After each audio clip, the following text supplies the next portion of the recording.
प्रतिनिधित्व करने। सच कहा गया है कि भारत साधुओं और विश्वासों का देश है। ऐसे मफौल उड़ाया करते थे शिकागो धर्म सभा में आए हुए विदेशी प्रतिनिधि। और विवेकानंद ने क्या जवाब दिया पता है? बाहरी वेशभूषा को लेकर के कि तेरे देश में दर्जी तुमको सभ्य बनाता होगा, मेरे देश की तो सभ्यता और संस्कृति हमको सभ्य बनाती है। दंग रह गया था सुनकर के तमाम जो फॉरेन डेलीगेट्स थे। बाहरी चोगा देख करके मजाक उड़ाया था। हम आज उसी बाहरी चोगे में लिपट करके रह गए। पूरे तौर पे हमारी दृष्टि उस चोगे के भीतर जाती ही नहीं है। बस बढ़िया रेमंड का है और ली का है, एडिडास का है, बस इसी ब्रांड में तो उलझ करके रह गए। हमारी दृष्टि को क्या हो गया है? लकवा मार गया है। हमें अपनी दृष्टि को व्यापक पैमाने पर ले जाना होगा। अभी यदि आपसे कोई पूछे कि आपको कहां तक दिखाई दे रहा है, तो रेनबो मैदान तक। इसके आगे की दुनिया नहीं है क्या? रेनबो मैदान के आगे भी बहुत बड़ी दुनिया है, बहुत बड़ा विस्तार है, लेकिन हमें वो सारी चीजें दिखाई नहीं देती। हम देखना भी नहीं चाहते। तो हमारा विजन बड़ा संकुचित हो गया है। ये भी आज हम युवाओं की एक बहुत बड़ी समस्या है। हमारे लिए एक बहुत बड़ी चुनौती है। हम दूरदृष्टि नहीं देख पाते, दूरदृष्टि की प्लानिंग नहीं कर पाते। बस एन प्रकार कुछ हासिल कर ले। दूरदृष्टि अपनाना होगा। दूरदृष्टि नहीं अपनाएंगे तो फिर अपनी स्थिति फिर वही होगी जो भीड़ चाल की स्थिति हो रही है। हम भी कहीं भीड़ में गुम हो जाएंगे। दूरदृष्टि यदि अपनी नहीं होगी, शॉर्टकट का तरीका छोड़ना होगा। शॉर्टकट का तरीका, सब कुछ चाहते हैं शॉर्टकट में पा लेना। अरे भैया 2 साल से आ रहे हैं, कुछ हो ही नहीं रहा है, हमें लगता है कि अब बदलना पड़ेगा। चल जाइए, बगल में साईं बाबा का मंदिर है, देखिए। आजकल तो देखा देखी चलता है कि सचिन तेंदुलकर साईं बाबा की पूजा करते हैं तो हम भी साईं बाबा की कर लेंगे।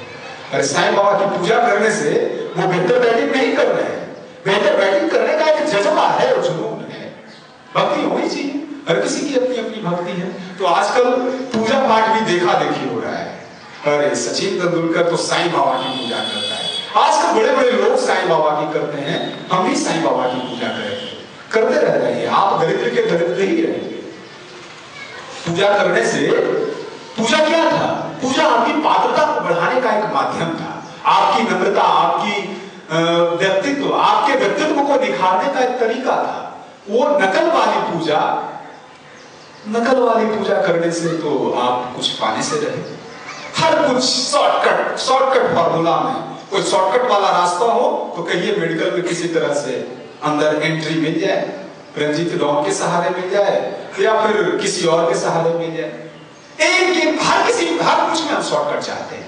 एकदम शॉर्टकट फार्मूला के आधार पर पाई गई उपलब्धि क्षणिक ही होगी। उसके आधार पर आपकी पहचान बनने से रहे। आपकी पहचान नहीं बन सकती है कोई शॉर्टकट फार्मूला के आधार।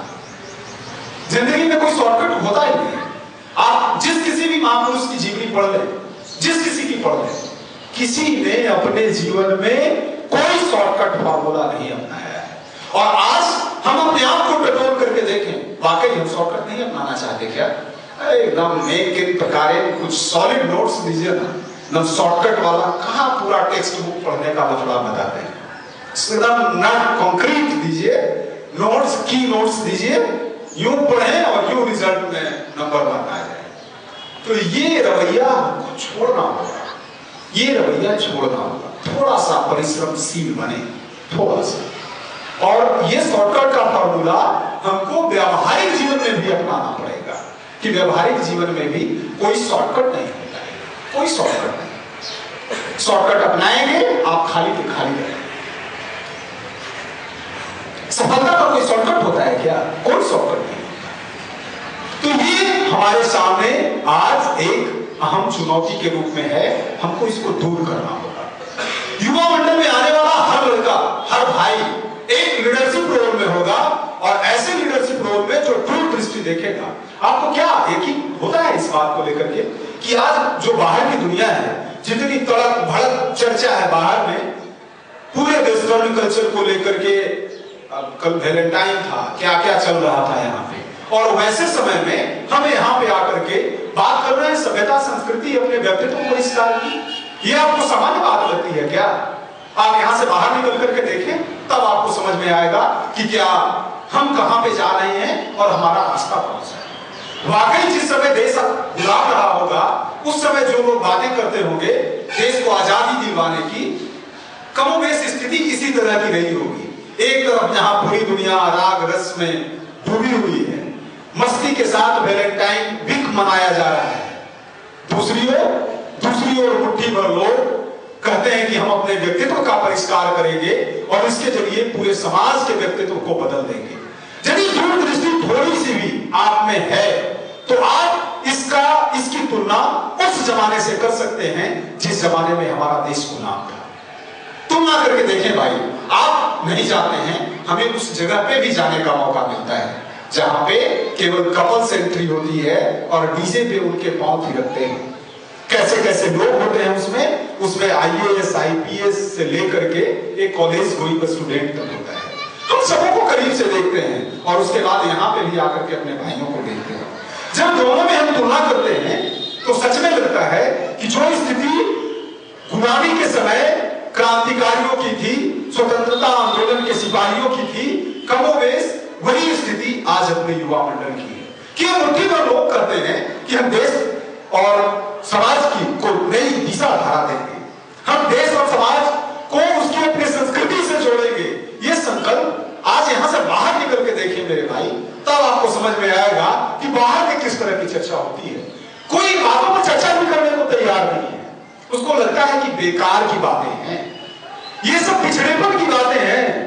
अपने सभ्यता संस्कृति की बात करना, कमोबेश ऐसी परिस्थितियां उस समय भी थी जब अपना देश गुलाम था। जो लोग बातें करते थे कि अंग्रेजों को यहां से खदेड़ देंगे तो सब यही ठहाका लगाता था, अरे ये अनपढ़ बेकार बेरोजगार गरीब ब्राह्मण टाइप के लोग कहते हैं कि हम सूटधारी बंदूकधारी अंग्रेज को भारत से खदेड़ देंगे। उस समय भी जमींदार घराने के लोग कमोबेश ऐसा ही उपहास उड़ाते थे उन चंद स्वतंत्रता आंदोलन के सिपाहियों का। आज अपनी स्थिति कमोबेश ऐसी ही है, लेकिन एक संकल्प है और संकल्प का कोई विकल्प नहीं होता है। हम बदलेंगे, युग बदलेगा, ये हमारा नारा है। हम किसी को भाषण नहीं देते, हम लोग आपको कहते हैं कि आप सुबह सवेरे स्नान करके आप यहाँ पे आएंगे।